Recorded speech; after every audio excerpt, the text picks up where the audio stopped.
Hey guys, welcome back to Behold God's Word. Good morning, good evening, or good afternoon, depending on whatever state, country, or city you might be in.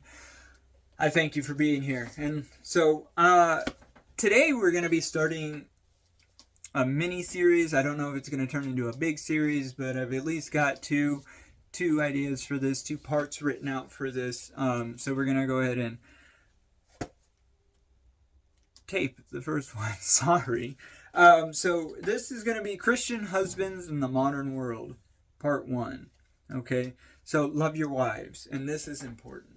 Okay, Ephesians 5:25 through 26. Husbands, love your wife as Christ loved the church and gave himself up for her, that he might sanctify her, having cleansed her by the washing of water with the word. Okay, that means a couple of things. Okay, we're supposed to love our wives to the point that we're willing to give our lives for her, like Christ did for us. Okay, it also says it also says that he might sanctify her, having cleansed her by the washing of water with the word. That means we need to wash our wife with the word. We need to be reading the word with our wives. We need to be praying with our wives. The Bible tells us that where two or more are gathered, there I am also amongst you. Or there I am amongst you, or whatever your version says it is. But he's there. Christ is there with you, right? And so when you guys join, because you're supposed to be one flesh, when you join together and you come one under Christ, that's the most powerful prayers you'll ever have in your relationship. Okay. The reason I'm starting with wives is because our family starts with three, including God, but two people, okay? And so when a man and a woman come together, that's the family. You're starting a new family there. And so we have to start with our wives. We have to love our wives. We have to treat our wives. Men need to be strong leaders, but not so strong our wives are afraid to voice their opinion. God gave us wives as helpers, not as slaves, not as subjects. Okay, the man is supposed to stand in front of the woman as to protect her. And we are not just the provider, we also her strength when she is weak. That means if she's having a tough day, we as men need to pick up the slack. We need to help her out, just because it'll help her out, just because it might make her day a little easier. Yeah, I know we go to work, we go and we do all of these things, and we're tired and we're worn out, but our wives need us too. We can't just give the world everything and then have nothing for our family.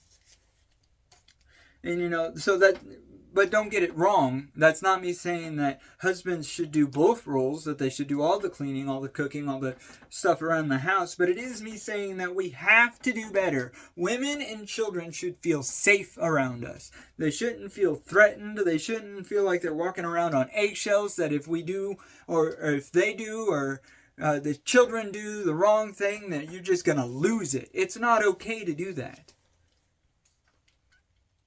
I've been there, and I can tell you it doesn't work, and it almost destroyed my marriage. Love your wife more than anything else. Treat her right and make her feel loved and safe, provided for and heard. Women often speak wisdom. We as men just fail to acknowledge it.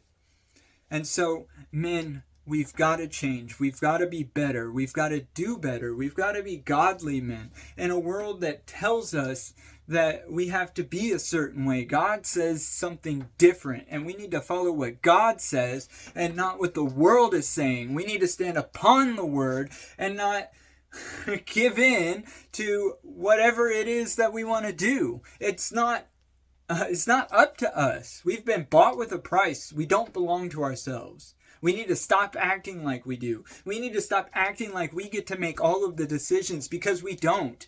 God gets to make the decisions, and we get to be the one who facilitates that in our family. God gets to tell us what to do, and we have to cultivate that and make sure that it's in our family. We have to make sure that we start by loving our wives. We got to make sure that we start treating our wives right. We got to make sure that we start letting our wives speak their opinion and having an opinion about things. And not just listening to it to dismiss it because we're just allowing them to speak, but no, take into their thoughts into consideration. Wisdom comes from women most often and not in a relationship. Okay, our wives speak wisdom. They know things. They're smart. Okay, they were also created in the image of God. In the image of God, He created them, both male and female. Okay, so we're not the only ones that can have a bright idea. We're not the only ones that can have a good idea. We're not the only ones that can make things happen. Let our wives be a part of the decision-making process. We still ultimately make the decision. Why? Because we are the head of the household. Okay? That is why we get to make the decision. But remember, whatever decision we make, it's on us. Whatever we allow in our house is on us. And we are going to have to stand before God. And we are going to have to give an account for all of that. That's on us. That's our job. We should be making sure that our house is purified, that it's sanctified, that our kids are washed in the Word, that we're praying with them, that we're lifting them up, we're telling them of the love of Christ, because that's the only love that's always going to be there for them. Because, believe it or not, men, we're going to do something that's going to hurt our daughters or hurt our sons. We're not perfect. But if we show them, if we show them what a godly man is supposed to be like, that is what your sons are going to model, and that is what your daughters are going to seek after. So men, we've got to do better. We've got to do better. And I know it's hard.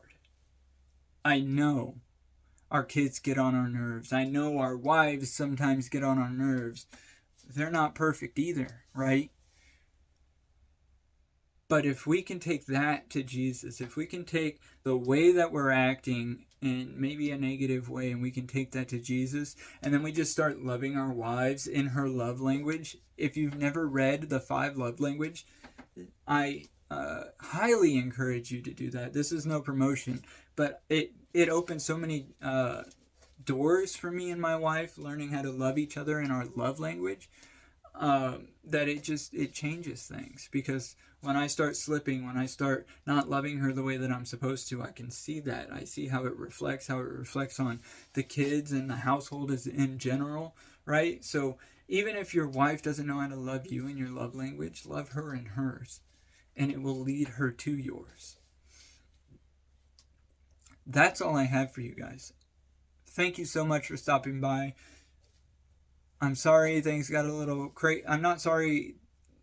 I'm not apologizing for the message that I delivered. I am apologizing that things may have seemed to get a little hectic and a little judgmental. I'm not judging you, okay? But when we speak, we have to speak with authority, men. We've got to speak with the authority that Christ gives us to speak. We've got to stand on His Word. We've got to be a part of His Word. We've got to be one with Him, inviting Him into everything, putting Him at the center. I love you guys, and I hope you have a blessed day, and I will see you next time. And until then, be blessed.